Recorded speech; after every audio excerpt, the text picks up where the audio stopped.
4 автомобиля, 2 мотоцикла и 51 день в пути. Это не просто автопробег. Специалисты экспедиции «Россия-2014» проверяют состояние дорог страны. Они выдвинулись в июне из Владивостока. Конечная точка пути – Севастополь. Акция проходит по инициативе активистов движения «Убитые дороги» и Народного фронта. Мы знаем, что у нас в России много бед, одна из них, конечно, дороги.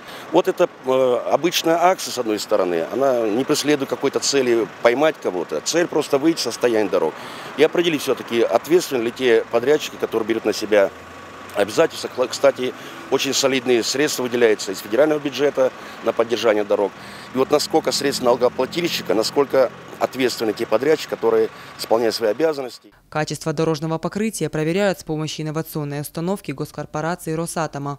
По словам специалистов, оборудование способно сканировать трассу на 3 метра в глубину и выявлять зоны разуплотнения, из-за чего, собственно, дороги разрушаются. Центр всей системы – это рентгеновский плотномер, рентгеновская трубка. Она заключена в свинцовом кожухе, то есть идет непрерывное направленное излучение перпендикулярно профилю дорожного покрытия. Машина двигается со скоростью до 60 км в час, идет излучение, получаем информацию. Эта информация обрабатывается электроникой. Мы подаем питание на плотномер, он работает, информация электроника обрабатывается и по проводам выводится на экраны наших ноутбуков, в которой мы сидим в салоне. Получаем информацию по плотности верхнего слоя и по толщинам слоев до 3,5 метров в глубину.